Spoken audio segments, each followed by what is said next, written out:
It is India versus New Zealand और New Zealand ने toss जीता। टॉस जीत के पहले बॉलिंग का फैसला किया, अनलाइक जो आप लोग सजेस्ट कर रहे थे। क्यों यूसुफ, क्या लगता है किस वजह से, क्या सोच के? दो चीज़ें लग रही हैं, या तो विकेट रीड नहीं कर सके और दूसरी चीज़ है कि वो ऑस्ट्रेलिया से नहीं खेलना चाह रहे, मुझे लग रहा है। अच्छा, हाँ, वो इसीलिए उन्होंने कहा कि बच जाओ, गुड वन। आपको क्या लगता है? ये आई डोंट थिंक सो के नेगेटिव अप्रोच होगी कहीं, क्योंकि जब आप कोई भी टीम मीटिंग करते हैं ना, तो आपको एक ही चीज़ नज़र आती है और या डिस्कशन में जी पॉजिटिव, पॉजिटिव, तो उसमें ये तो माइंडसेट नहीं होगा।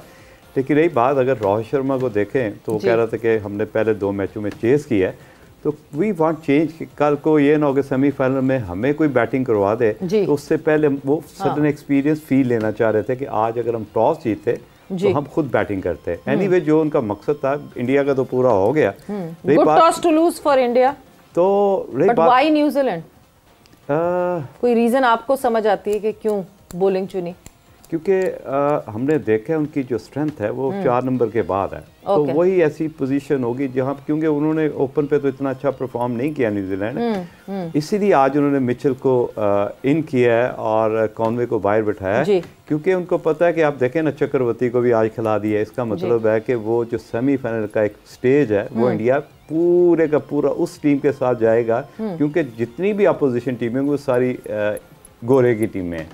तो ये माइंडसेट जो प्रोफेशनल माइंडसेट होता है वो इंडिया उसको पूरा फुलफिल भी कर रहा है और उस तरह अपनी टीम को कैरी भी कर रहा है। एक फास्ट बॉलर उन्होंने आज बिठाया है इंडिया ने, वरुण चक्रवर्ती को शामिल कर लिया हर्षित की जगह। प्लेइंग 11 साथ दिखाते रहते हैं ना जी। हाँ, तो पहले भी देखे गवास्कर ये कह रहा था कि 4 स्पिनर डाल लेने चाहिए इन विकेटों पर, और लाजमी बात है जब अब 3 या 4 स्पिनर खिलाएंगे तो पहले बैटिंग ही करेंगे। कोई पागल ही होगा जो ये समझे कि वो बॉलिंग करेंगे, तो पागल ही होगा, उसका क्रिकेट की समझ नहीं होगी।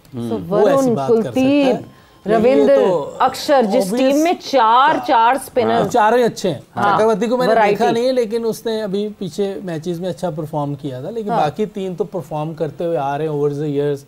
आप टेस्ट में देखें, टेस्ट में भी इन्होंने आउट किए हुए हैं, वनडेज में भी, T20 में भी, तो ये ज़बरदस्त इनकी टीम है। अगर आप इन कंडीशंस में देखें या दुनिया की किसी कंडीशन में भी चले जाएं, वो उनके पास पेसर्स भी हैं, वो अपना पेसर ऑलराउंडर डाल लेते हैं कोई और, तो उनके पास कोई प्रॉब्लम नहीं है। अभी ऑस्ट्रेलिया में उन्होंने नया ऑलराउंडर खिलाया था, उसने 100 भी किया था टेस्ट में। मतलब ये भी हो सकता है कि आज एक साइड से स्पिनर बॉल करता हो और नए बॉल से नजर आए, हो सकता है 40 ओवर स्पिनर्स ने करने हैं, या हो सकता है कि पहले 3 ओवर करके शायद चेंज कर दें, या जैसे आपने कहा ये भी हो सकता है कि एक तरफ से स्पिनर ही आ जाए। तो इंडिया तो ऐसी चीजें करता रहा पहले भी, और एक बैलेंस साइड है और ये बड़ी टीमों की निशानी होती है। फोकस करें, रोहित शर्मा ने अभी टॉस पे क्या कहा है कि हमने वो चीजें भी करनी है जो हमारे लिए जरूरी है इस वक्त, यानी वो इस मैच को तो ऑब्वियसली सीरियस ले रहे होंगे, कोई सेमीफाइनल से पहले अपना मोमेंटम नहीं खराब करना चाहता, मगर आगे जाके सेमीफाइनल में क्या करना है, या let's say if they qualify for the finals तो फाइनल में क्या करना है, उन्होंने ये पर्टिकुलरली कहा कि हमें आगे का भी देखना है। सो लॉन्ग टर्म प्लानिंग, देखिए लॉन्ग टर्म के साथ आपने जो करंट सिचुएशन होती है उसको ज़्यादा इंपॉर्टेंस देनी होती है, क्योंकि ये छोटा इवेंट तो है नहीं चैम्पियनशिप, क्योंकि हम बचपन में सुनते थे या he is a champion, he is a champion, तो ये फीलिंग हम अपने ब्लड में लेके कैरी करते हैं। तो यही वो फीलिंग होती है जो कोई भी बड़ा इवेंट जैसे वर्ल्ड कप है या चैम्पियनशिप है। मुझे याद है कि सचिन तेंदुलकर का जब लास्ट बिल्कुल नियरली रिटायरमेंट का टाइम था, तो वो वर्ल्ड कप जब बॉम्बे के अंदर जीता तो उसने कहा माई ड्रीम कम ट्रू, क्योंकि मेरी जो कैरियर है 28 साल का 24 साल का, वो वर्ल्ड कप जीते बगैर अगर चला जाता तो मैं अधूरा रह जाता। तो कई ऐसे प्लेयर्स होते हैं जिनकी ड्रीम होती कि we finish with the champion. तो आज बहुत ज़्यादा दूर नहीं है सेमीफाइनल और फाइनल, तो आप कोई भी टीम चैंपियन जब बनेगी तो वो जिस तरह की गुड फीलिंग अपनी कंट्री में लेके जाएंगे उसको तो वो प्लेयर ही इंजॉय करेंगे, और या उनका जो फैन फॉलोइंग है। तो मकसद ये है कि कोई भी इस सिचुएशन में बैड डिसीजन नहीं लेगा।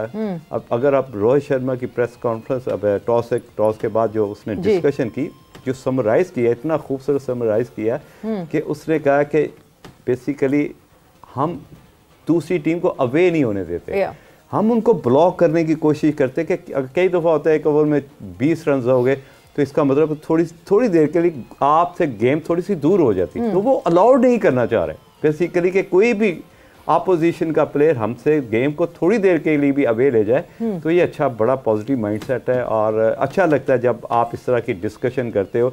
यही वो चीज़ें हैं बेसिकली जो हमारे कप्तान मिस करते हैं कि आप अपनी जो सिचुएशन क्रिकेट है या अपनी टीम का जो कॉन्फ्रेंस कैसे कंडक्ट करते हैं वो इस तरह की जब आप चीज़ें सुनते हैं तो आप you feel good being a cricketer के यार इनका नॉलेज ऑफ द गेम और जो प्लान है उसकी एग्जीक्यूशन भी उसी तरह करेंगे जिस तरह इनका माइंडसेट है। जो सर ये जैसे उनकी स्पिन बॉलिंग को देखते हैं इंडिया की, उन्होंने सेकंड इनिंग्स में बॉलिंग करनी है। पाकिस्तान वाले मैच में अभी आप बता रहे थे कि ज़्यादा स्पिन टर्न हुआ नहीं, लेकिन वो उन्होंने सीधे बॉल किए लाइन में, स्टम्प्स में करते रहे। ये जो 4 स्पिनर्स नज़र आते हैं इसमें रिस्ट स्पिनर भी है, इसमें फिंगर स्पिनर भी है, इसमें मिस्ट्री भी है।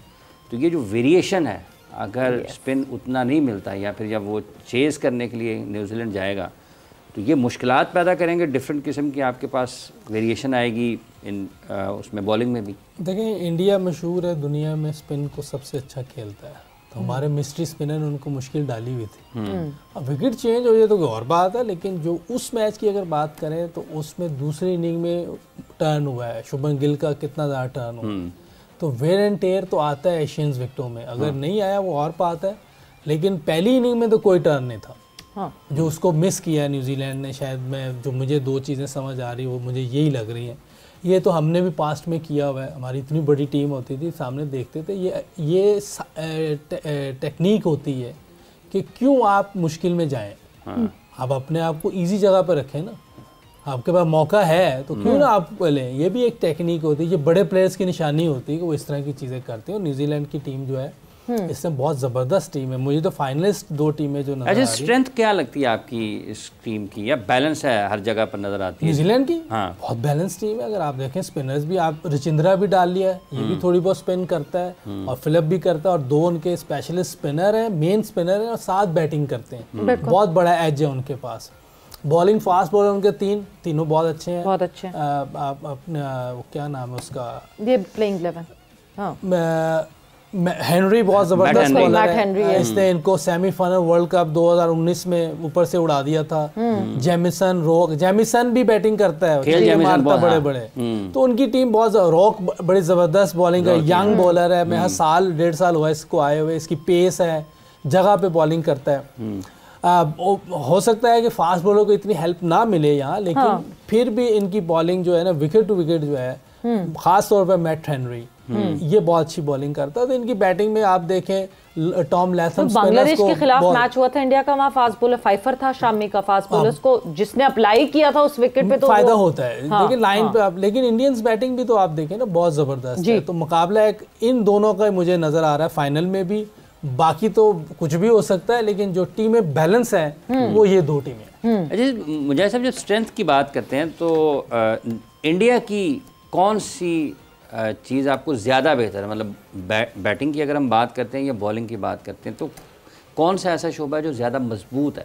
देखें मजबूत तो पिछले 3-4 साल से उनके दोनों ही डिपार्टमेंट हैं। हम बैटिंग की बात करें, देखें हमें कई दफ़ा देखना पड़ता है कि जो आपके जो पहले 10 ओवर हैं उसको आप किस तरह यूटिलाइज़ करते हैं। तो उसमें तो हमने हमेशा उनको प्लस में देखा है कि उन्होंने हमेशा डोमिनेट किया है। 70+ उनका टारगेट होता है कि अगर 1 या 2 विकेट भी गिर जाए तो वो अपने गेम प्लान को चेंज नहीं करते। हम क्या है कि हमारी अगर कोई 1 आधी विकेट गिरती तो हम 3 से 4-5 ओवर पीछे चले जाते हैं, जो कि नेगेटिव माइंडसेट है, क्योंकि क्रिकेट जा रही है एडवांस लेवल पे।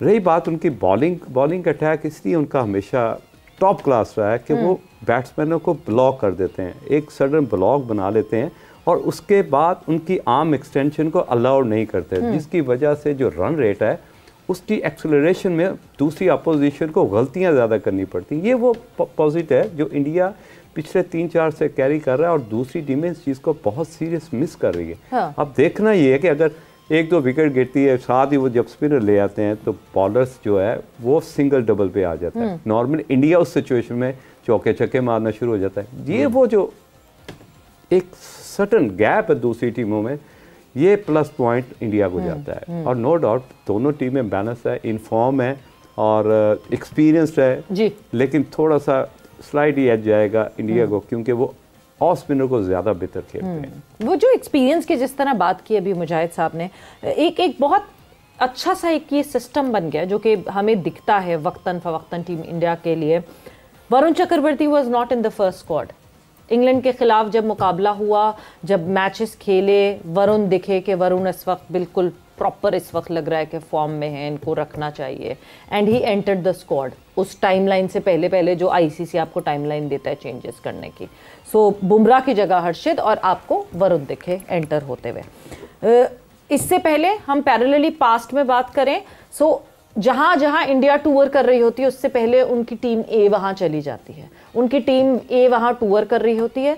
टूर के दौरान आपको मेन टीम को कहीं भी किसी लड़के की जरूरत पड़ती है, they just pick one up from there और वहां ले जाते हैं। इस सिंक्रोनाइजेशन की कितनी ज़रूरत है हमें सीखने की कि हम कैसे सिंक्रोनाइज करें, हम टीम ए के टूर्स किस तरह पैरेलल रखें अपनी टीम के साथ। देखिए ये इंडिया ने जो चीज़ सीखी है ये इंग्लैंड से सीखी है। इंग्लैंड लाइन जो है ना, जहाँ भी टूर करना होता था पहले वहाँ वो अपनी इंग्लैंड लाइन भेजते हैं तो, और उनके पास रिसोर्सेज भी हैं, बजट भी है। हमें मेरा बजट का कोई मसला है क्योंकि हम ए टीम के टूर वैसे नहीं होते जैसे इतने महंगे स्टेडियम बना लेते हैं हम, इतनी महंगी महंगी तनख्वाहों पे लोगों को रख लेते हैं। बजट खेल में, क्रिकेट में बजट का मसला आ जाता। तो हमने ना जो ए टीम्स हैं या अंडर 19 टीमें हैं ये हमने बाहर भेजते नहीं है। हमें मेरा ख्याल है कि ये जितने टूर इनके होंगे, पहले टूर होते थे, मैंने पहले भी बताया अंडर 19 में सकलैन, अफरीदी, अब्दुल रज़ाक, अज़हर महमूद, मोहम्मद जाहिद, इस तरह बड़े बड़े सलीम अलाई ऐसे प्लेयर मिले हमें पहले। उससे पहले भी जाती होंगी टीमें। मैंने देखा यूथ कप हुआ था ऑस्ट्रेलिया में, उसमें बहुत बड़े बड़े प्लेयर पाकिस्तान टीम में मिले थे। तो ये हमें इस तरह के जो अपॉर्चुनिटीज़ अपने नए लड़कों को देनी पड़ेगी, अंडर 19 के भी और ए टूर्स भी अच्छी जगहों पे होने चाहिए।